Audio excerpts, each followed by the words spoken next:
Hello दोस्तों, कैसे हैं आप सब। राम जी की पाठशाला में आपका बहुत बहुत स्वागत है। उम्मीद करता हूं आप सब अच्छे होंगे और आपकी तैयारी भी बहुत ही बेहतर ढंग से चल रही होगी। हम लोग यूपीएसआई के लिए मूल विधि को डिस्कस कर रहे हैं, जिसमें आईपीसी, सीआरपीसी और आरटीआई को अभी तक हम समझ चुके हैं। और आज का हमारा जो टॉपिक है, छोटा सा टॉपिक है, जिसका नाम है दहेज प्रतिषेध अधिनियम यानी डावरी प्रोहिबिशन एक्ट सन 1961। ये हमको समझना है। एक छोटा सा एक्ट है, कुल 10 धाराएं हैं और यहाँ से भी आपके क्वेश्चन बनते हैं, क्योंकि आपने अपने सिलेबस में देखा होगा महिलाओं एवं बच्चों संबंधित विषय भी मूल विधि में दिया हुआ है। तो महिला में क्या आता है, एक तो घरेलू हिंसा आता है, एक दहेज प्रतिषेध वाला आता है और आता है स्त्री अशिष्ट रूपण। तो इनको हम अच्छे से समझते जाएंगे। तो चलिए देखते हैं आगे। एक बार आप इसका स्क्रीनशॉट ले लो और बस यही है, आज इसमें ही सिंगल वीडियो में पूरा आपका ये ख़त्म हो जाएगा, कोई दिक्कत नहीं होगी। देखो, आप में से काफ़ी सारे लोग बोलते रहते हैं सर वीडियोस नहीं आ रही है। मैं कई बार बोल चुका हूँ, आप लोग थोड़े रेस्पॉन्सिबल बनिए। जब वीडियो नहीं आती तो कुछ ना कुछ कारण होता है। हमारे यहाँ थोड़ा 2-3 दिन से लाइट का और नेट का थोड़ा इशू चल रहा है, क्योंकि ग्रामीण क्षेत्र है जहाँ पे मैं रहता हूँ। तो आपको समझना पड़ेगा। और बाकी सिलेबस की आप चिंता मत करो, सिलेबस आपका हो जाएगा, आपके पास पर्याप्त समय है। ठीक है, अभी हम लोग 80 to 85% ख़त्म कर चुके हैं और थोड़े कुछ 7-8 एक्ट और पढ़ने हैं, जल्दी जल्दी उनको ख़त्म कर लेंगे। इतने आप अपनी और तैयारी करते रहो और चीज़ों को समझते पढ़ते रहो। जल्दी आपकी हिंदी व्याकरणिक क्लासेस भी शुरू करेंगे। तो सब जैसा मतलब इस एक्ट का नाम है दहेज प्रतिषेध अधिनियम 1961, डावरी प्रोहिबिशन एक्ट 1961। कुल कितनी धाराएं हैं, कुल सेक्शन हैं 11। कुल सेक्शन कितने हैं, 11 सेक्शंस हैं। और सेक्शन 1 क्या कहता है? सेक्शन 1 वही कहता है जो हर कोड का कहता है, हर एक्ट का बोलता है, वही बोलता है संक्षिप्त नाम, विस्तार और प्रारंभ। संक्षिप्त नाम क्या होगा? दहेज प्रतिषेध अधिनियम 1961 है। विस्तार कहाँ पे है आपको पता है, क्योंकि जब से जम्मू कश्मीर राज्य पुनर्गठन अधिनियम आया है तो 370 धारा हटा दी गई। तो वहाँ पे भी जो एक्ट पारित लागू नहीं होते थे, वहाँ पर भी एक्ट लागू होने लगे। तो विस्तार कहाँ पे है? संपूर्ण भारत में इसका विस्तार है। तो मैंने आपको क्या बताया था कि आपको एक्ट का नाम पता होना चाहिए, कुल धाराएं पता होनी चाहिए, अगर अध्याय हैं तो अध्याय भी पता होना चाहिए, और साथ में आपको ये पता होना चाहिए कि कब पारित हुआ, यानी कि राष्ट्रपति ने कब उसको अधिनियमित किया है ना, कब उसको पारित किया, कब इस पर सिग्नेचर किया और वो कब लागू हुआ, ये पता होना चाहिए। तो जो डावरी प्रोहिबिशन एक्ट है ये पारित हुआ था 20 मई 1961 को। मैंने 61 लिखा है खाली। 20 मई 1961 को ये पारित हुआ था और लागू हुआ ये 1 जुलाई 1961 को। आप ध्यान रखना, यहाँ से क्वेश्चन जरूर बनेगा किसी न किसी शिफ्ट में, और हो सकता है वह शिफ्ट आपकी हो। कुल धाराएं हैं 10। अब आपसे एक क्वेश्चन पूछा जा सकता है कि इस दहेज प्रतिषेध अधिनियम को लाने के पीछे क्या कारण था, क्या उद्देश्य रहा है। तो जाहिर सी बात है कि दहेज को लेने और देने दोनों से रोकने के लिए, दोनों को इलीगल बनाया गया इसके माध्यम से। और दहेज को लेना और देना दोनों गैर कानूनी। दहेज लेना नहीं, देना भी, जो दे रहा है दहेज वो भी अपराधी माना जाएगा। तो उद्देश्य क्या है? दहेज के लेने देने पर रोक लगाना, लेने या देने पर पूर्णतया प्रतिबंध लगाना इसका उद्देश्य था। अब आपसे पूछेगा कि दहेज की परिभाषा किसमें दी गई है, तो सीधे बोलना पड़ेगा कि दहेज की परिभाषा है सेक्शन 2 में, सेक्शन 2 में दहेज की परिभाषा को बताया गया है। अब किसको कहते हैं दहेज, मतलब किसको कहते हैं दहेज? तो क्या बात बोली जा रही है? विवाह से पूर्व या विवाह के समय या विवाह के पश्चात। आज क्या तारीख है? आई थिंक 27 जून है आज अगर किसी की शादी है तो आज से 10 दिन पहले, यानी कि विवाह से पूर्व, आज के दिन यानी कि शादी वाले दिन, या शादी के बाद में, कभी भी, शादी से पहले, शादी के दौरान, शादी के बाद, यदि किसी ऐसी संपत्ति को या किसी मूल्यवान प्रतिभूति, किसी ऐसी संपत्ति या मूल्यवान प्रतिभूति जो एक पक्ष दूसरे पक्ष को देता है, जो एक पक्ष दूसरे पक्ष को देता है, यानी कि देखो सामान्यतः क्या होता है कि लड़की वाला जो पक्ष होता है, जो वधू पक्ष होता है, वो वर पक्ष को देता है, लड़की वाले लड़के वालों को देते हैं। तो ऐसी संपत्ति या कोई मूल्यवान प्रतिभूति, रुपया, पैसा, गाड़ी, मकान, दुकान, बंगला, प्लॉट वगैरह सब चीज़ें, तो ऐसी संपत्ति या कोई मूल्यवान प्रतिभूति जो एक पक्ष दूसरे पक्ष को देता है या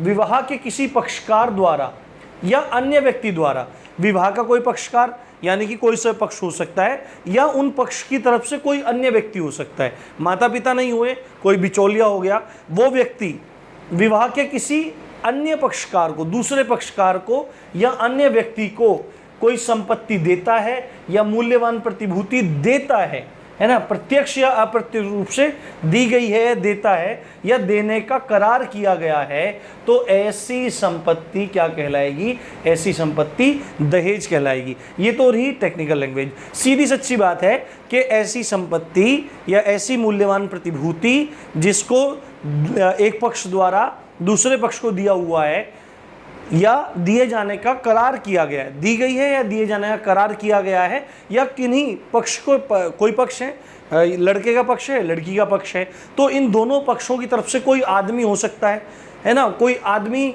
दूसरे आदमी को दे दे, लड़की के तरफ का कोई आदमी लड़के की तरफ वालों को दे दे, तो कुछ भी संपत्ति जो लेन देन में आ रही है, ठीक है, और वो प्रत्यक्ष या अप्रत्यक्ष रूप से डायरेक्ट दे दी या रुपए पैसे के तौर पे, मतलब किसी भी तरह से दे दी या देने का करार किया गया है, तो ऐसी संपत्ति दहेज मानी जाएगी। ये बात आपको ध्यान रखनी है। अब इसमें एक चीज़ से छूट दी गई है, जो शरीयत के अकॉर्डिंग है, जो मुस्लिम लॉ है जिसको शरीयत बोलते हैं, उसमें मेहर देने का होता है। मेहर, देखो हमको थोड़ा इसमें ज़्यादा अभी पता नहीं है कि मतलब मेहर में होता क्या क्या है, क्योंकि कभी ऐसा मौका नहीं मिला कि इस तरह से जान पाएँ, पर आगे मौका मिलेगा तो ज़रूर जानने की कोशिश करेंगे। तो मेहर जो होता है, मेहर, तो मेहर को दहेज में ऐड नहीं माना जाता, दहेज नहीं माना जाता, ये बात आपको ध्यान रखनी है, ठीक है। और मूल्यवान प्रतिभूति से मतलब क्या है? मूल्यवान प्रतिभूति से मतलब वही परिभाषा से है जो आईपीसी की धारा 30 में आती है, क्योंकि मूल्यवान प्रतिभूति में क्या आते हैं? दस्तावेज आते हैं, बैनामा आता है, कोई डॉक्यूमेंट आता है, इसको मूल्यवान प्रतिभूति कहा जाता है आईपीसी 30 के अकॉर्डिंग। और आईपीसी 31 में वसीयत और विल मानी जाती है, ये आपको पता होगा, ठीक है, तो आपको ये पता लग गया होगा। तीसरी बात है, सेक्शन 3 क्या कहता है? सेक्शन 3 बोलता है दहेज लेने और देने के लिए शास्ति, शास्ति बोलते हैं पेनल्टी को, दहेज लेना और देने के लिए दंड मान लो, एक तरह से शास्त्री है। तो क्या कहा गया है कि सेक्शन 3(1) में क्या कहा गया है कि इस एक्ट के लागू होने के पश्चात, ये एक्ट यानी कि जब से लागू हुआ 1 जुलाई 1961 के पश्चात, यदि कोई दहेज लेगा या दहेज देगा या दहेज लेने या देने का दुष्प्रेरण करेगा, उकसाएगा कि भाई तुम दहेज दो, क्यों ना बिचौलिया ही करता है इस काम को कि भाई तुम दहेज दो, भाई तुम दहेज लो, तुम्हारा लड़का सरकारी नौकरी पे है, तुम दहेज लो, तुम दहेज दो, तो उत्प्रेरण करता है। और या क्या होता है, लिया दिया जाता है दहेज, तो जेल हो सकती है। और कितनी जेल हो सकती है? कम से कम 5 साल की जेल, 5 साल से कम की जेल नहीं होगी। और जुर्माना भी लगाया जा सकता है, कम से कम 15,000 से नीचे का जुर्माना नहीं लगेगा। या जुर्माना दहेज की रकम के बराबर भी हो सकता है, जितनी दहेज की रकम तय हुई है या दी गई है या करार किया गया है, तो उस दहेज की रकम तक भी जुर्माना लगाया जा सकता है। ये सेक्शन 3(1) कह रहा है। उसके बाद आगे समझते हैं, कुछ और चीज़ें समझना जरूरी है। सेक्शन 3(2) का क, 3(2) का क पार्ट, यानी कि सेक्शन 3 है, उसका भी दूसरा पार्ट और उसमें भी पहला बिंदु क्या कहता है कि वर या वधू यानी कि दूल्हा दुल्हन को जो गिफ्ट मिलते हैं, शादी में जो गिफ्ट मिलते हैं, चाहे वो बेशकीमती हो, कुछ भी हो, वो गिफ्ट होते हैं, वो दहेज नहीं कहलाते, वो दहेज में नहीं आते। दूल्हा दुल्हन को जो शादी के टाइम पे गिफ्ट मिलते हैं वो दहेज नहीं कहलाते, ठीक है। देते हैं ना, लड़के वाले देते हैं लड़की को और लड़की वाले देते हैं लड़के को, गिफ्ट मिलते हैं, घड़ी मिलती है, चेन वगैरह मिलती है, तो वो दहेज नहीं माने जाते, पर उनको सूचीबद्ध जरूर किया जाता है, उनको सूचीबद्ध जरूर किया जाता है। और एक चीज़ यहाँ पे है कि सेक्शन 3(2) का ख पार्ट, विवाह के समय वर को विवाह के समय जो गिफ्ट मिलते हैं वो दहेज नहीं माने जाते। अब आप कहोगे सर ये कौन सी बात है, और फिर दहेज क्या है? अब लड़का लड़की को गिफ्ट मिल रहे हैं, जो लड़का लड़की को गिफ्ट मिल रहे हैं वो दहेज में नहीं आएंगे, ये कह रहा है सेक्शन 2 का क पार्ट, और उनको सूचीबद्ध किया जाएगा। और यहाँ पे क्या कहा जा रहा है, सेक्शन 2 का ख पार्ट, वर को विवाह के समय, लड़के को जो विवाह के समय गिफ्ट मिलते हैं वो दहेज में नहीं आए। एक गाड़ी मिल गई उसको रुपये पैसे मिल गए, उसको मतलब एफडीज मिल गई, कुछ भी मिल गया, वो दहेज में नहीं माना जाएगा। कब तक नहीं माना जाएगा? जब तक उसकी मांग ना की गई हो। लड़की के पक्ष वाले अपनी प्रसन्नता से गिफ्ट दे रहे हैं कि गाड़ी दे दिया, बंगला दे दिया, मोटरसाइकिल दे दिया, और कोई वाहन दे दिया, कोई ज़मीन दे दी, जायदाद दे दी, तो वो दहेज नहीं माना जाएगा। कब तक? जब तक उसको मांगा ना गया हो, और अगर मांग के लिया गया हो तो ये दहेज हो जाएगा। तुरंत इस चीज़ का आप ध्यान रखना, अगर मांग के लिया गया है तो दहेज हो जाएगा। अपनी प्रसन्नता से दे रहे हैं तो कोई बात नहीं।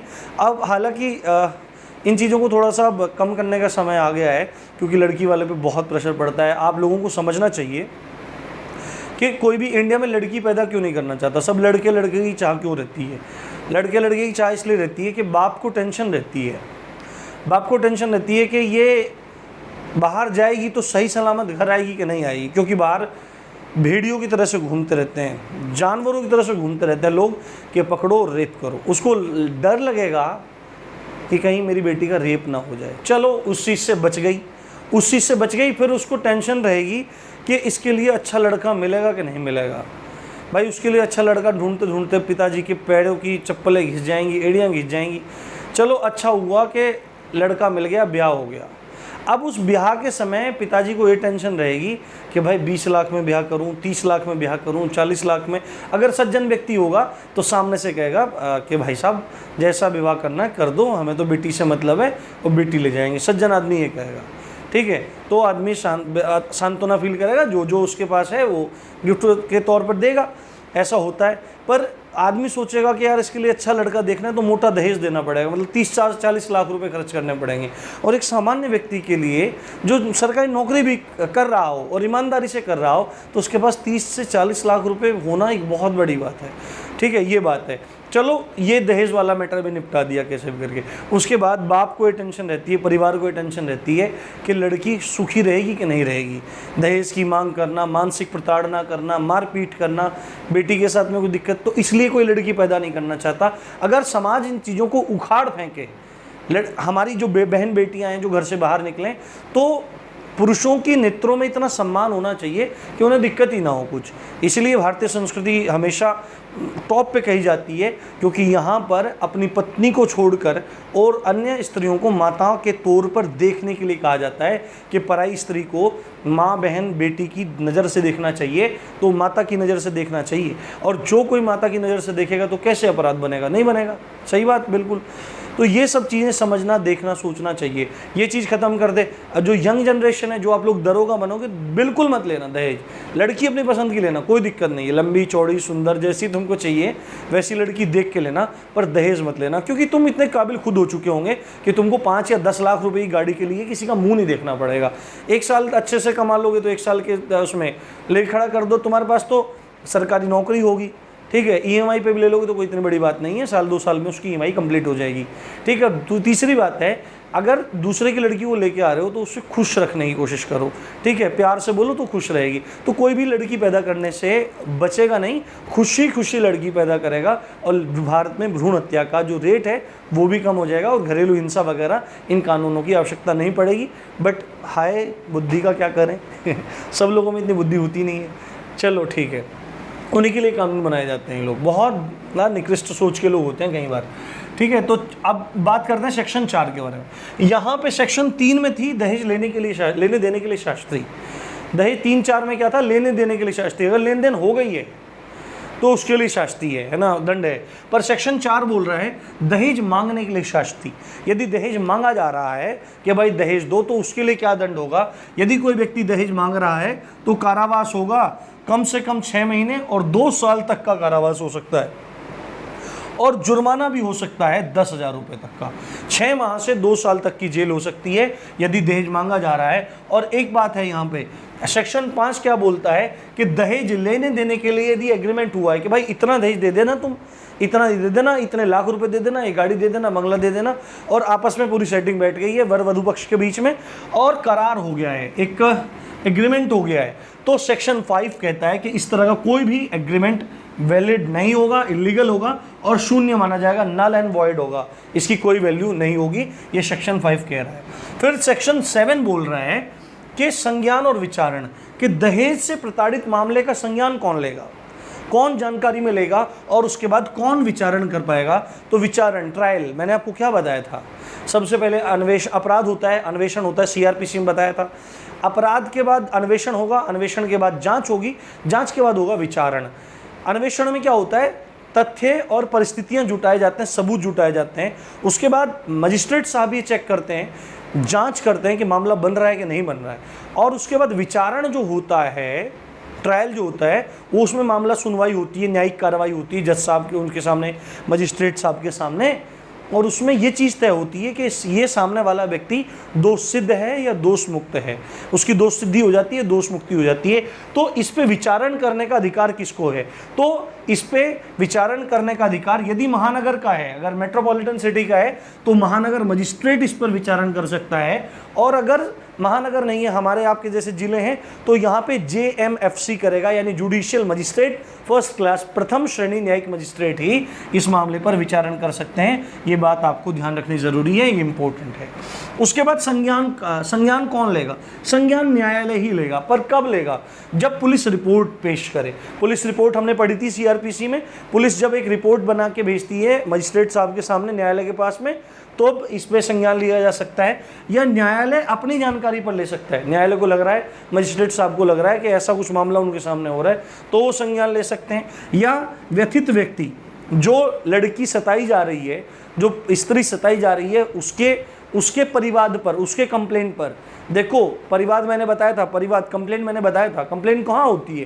कंप्लेंट होती है CRPC 2D के अकॉर्डिंग परिवाद दायर किया जा सकता है कोर्ट में, है ना, न्यायालय में दायर किया जा सकता है, या तो व्यथित व्यक्ति करे, या इस व्यथित व्यक्ति के माता पिता करें, लड़की के माँ बाप करें, या उसके नातेदार भी कर सकते हैं, उसके भाई बहन, चाचा, उसका कोई खून का रिश्ते वाला, कोई भी परिवाद दायर कर सकता है, और उसके बाद वहाँ पर कार्रवाई हो सकती है। यदि पुलिस भी नहीं कर रही है, न्यायालय अपनी जानकारी पर भी नहीं हो रहा है, व्यथित व्यक्ति, उसके माता पिता, नातेदार भी नहीं कर पा रहे हैं, तो मान्यता प्राप्त कोई कल्याण संस्था है, यानी कोई NGO है, कोई ऑर्गेनाइजेशन है, उनकी कंप्लेन पे भी ये संज्ञान लेके विचारण चालू किया जा सकता है। ये सेक्शन 7 बोल रहा है, ये बात आपको ध्यान रखनी है। उसके बाद सेक्शन 8 बोल रहा है, सेक्शन 8 बोल रहा है कि इस एक्ट के अंतर्गत जो भी अपराध होगा, ये जो पूरा एक्ट है, इसके अंतर्गत जो भी लेना देने का जो अपराध बनेगा, ये अपराध कैसे अपराध होंगे?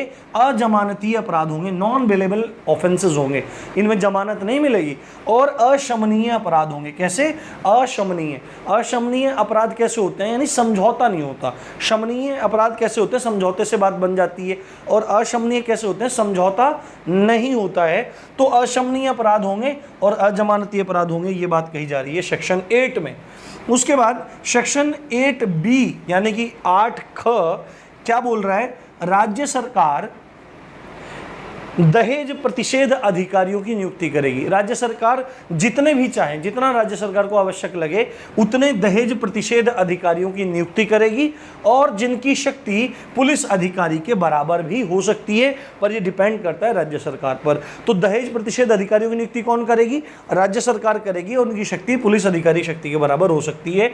और लास्ट इसकी दोनों धाराएं सिंपल बोल रही है, सेक्शन 9 बोल रही है केंद्र सरकार की शक्ति के बारे में, और सेक्शन 10 बोल रहा है राज्य सरकार की शक्ति के बारे में। यानी सेक्शन 9 कह रहा है कि केंद्र सरकार इस प्रतिषेध अधिनियम के अंतर्गत कोई भी कानून बना सकती है, कोई भी संशोधन कर सकती है, और सेक्शन 10 बोल रहा है राज्य सरकार भी इस पे कानून बना सकती है, कोई भी संशोधन कर सकती है। अब 2 केसेस हैं, उन केसेस को और समझ लेते हैं और आपका ये टॉपिक पूरा हो जाएगा। तो देख आप इसका स्क्रीनशॉट ले लीजिए। यहाँ पे मैंने 2 केसेस लिख दिए हैं, ये केसेस काफ़ी इंपॉर्टेंट हैं, आपसे एग्जाम में पूछे जा सकते हैं। तो पहला केस है हरवंश सिंह वर्सेस गुरशरण कौर, 2018 का मामला है, दहेज प्रतिषेध नियम से संबंधित ही। दिल्ली हाई कोर्ट ने एक बात कही थी कि जहाँ पर दहेज की लगातार मांग हो रही हो कि आज भी मांगी, कल भी मांगा, 2 दिन में मांगा, 10 दिन बाद फिर मांगा, बार बार दहेज की मांग हो रही है, तो हमने अभी देखा कि दहेज की मांग करना भी एक अपराध है। सेक्शन 4 में क्या था? दहेज की मांग करना भी अपराध है। उसके लिए 6 माह से लेके 2 वर्ष तक का दंड उसमें दिया जा सकता है। तो यहाँ पे क्या बात बोला जा रहा है कि मांग की जा रही है, तो हर मांग एक अपराध मानी जाएगी। यानी कि आज मांगा तो ये भी एक अपराध है, कल भी मांगा तो ये भी अपराध माना जाएगा। ऐसा 2018 के इस मामले में दिल्ली हाई कोर्ट ने कह दिया है कि हर मांग एक अपराध होगी, अलग अलग अपराध माना जाएगा और उसके लिए दंड की कार्रवाई की जाएगी। फिर उसी तरह से एक मामला है विनय कुमार वर्सेस उत्तर प्रदेश राज्य का। आपको पता है कि आईपीसी सेक्शन 304 ख, आईपीसी सेक्शन 304 ख दहेज मृत्यु से संबंधित है।